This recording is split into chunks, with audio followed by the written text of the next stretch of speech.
নমস্কার, কেমন আছেন সবাই? শাশুড়ি ও বৌমার হাঁড়ি খবরের নতুন একটি ব্লগে আপনাদেরকে স্বাগত জানাই। আশা করি আপনারা ভালো আছেন, সুস্থ আছেন। আজ আমি, মা, বাবা ও পোকাই মিলে একটি নতুন জায়গায় যাচ্ছি। সেটি হলো নীলাম্বর বাবুর বাগান বাড়ি। চলুন তাহলে আপনাদেরকে সেখানে নিয়ে যাই।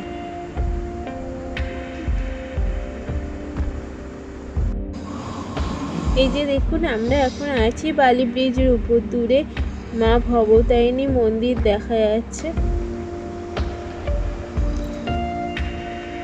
যে দুধারে গঙ্গা বালি ব্রিজের উপর দিয়ে যাচ্ছে। এরপর আমরা বাঁদিকে চলে গেলাম, এই দিকটা হচ্ছে বেলুড় মঠের দিকে যাচ্ছি। প্রায় চলেই এলাম বেলুড় মঠের কাছাকাছি। এই যে দেখুন, চলে এসছি বাঁদিকে, এই যে বেলুড় মঠ।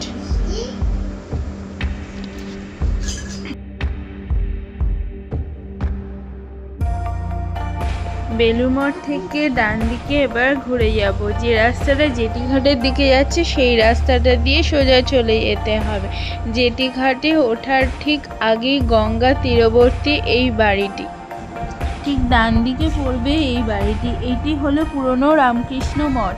গঙ্গার তীরের এই বাড়িটি একসময় মালিক ছিলেন নীলাম্বর মুখার্জি। 1853 সালে শ্রী মে মাস থেকে 1920 সাল পর্যন্ত সাময়িক বসবাসের জন্য সাময়িক ভাড়া নেওয়া হয়। তিনি এই বাড়ির দোতলা উত্তর পূর্ব দিকে ঘরটিতে থাকতেন। প্রায় 1.5 বছর তিনি সেখানেই ছিলেন।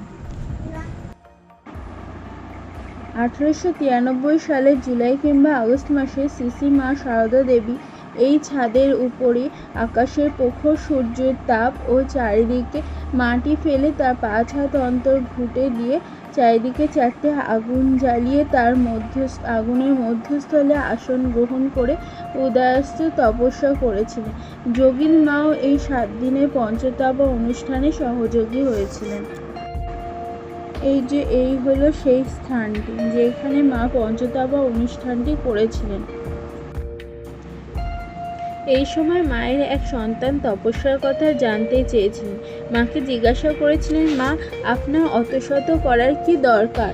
মা উত্তর দিয়ে বলেছিলেন, বাবা, তোমাদের জন্য। ছেলেরা কি অত শত করতে পারবে? তাই করতে হয়।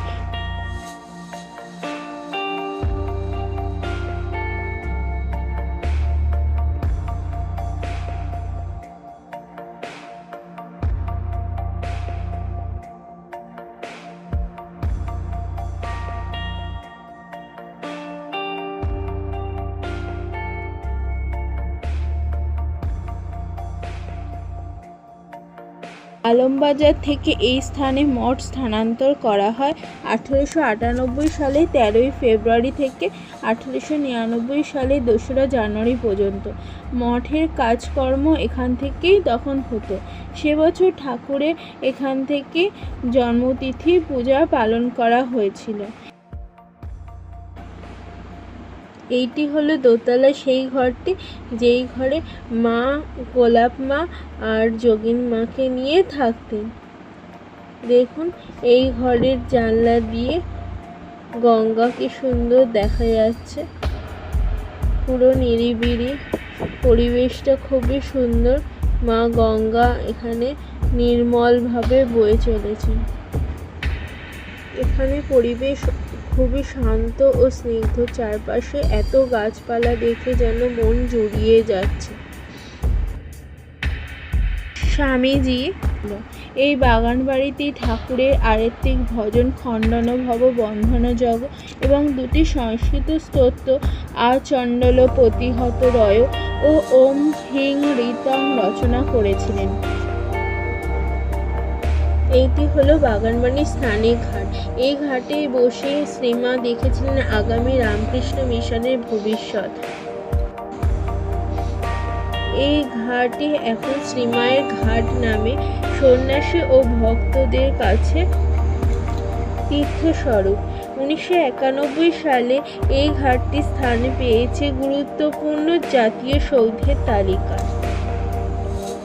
এই বাগান বাড়িটিতে মার্গারেট নোবেলকে স্বামীজি ব্রহ্মচর্য দীক্ষা দিয়েছিলেন এবং তার নাম দিয়েছিলেন ভগিনী নিবেদিতা। গঙ্গা তীরস্থ নীলাম্বর বাবুর বাগান বাড়িটি 3 শতক ধরে দাঁড়িয়ে আছে। মা শারদা, স্বামী বিবেকানন্দ, ভগিনী নিবেদিতা পূর্ণ স্মৃতি আগলি।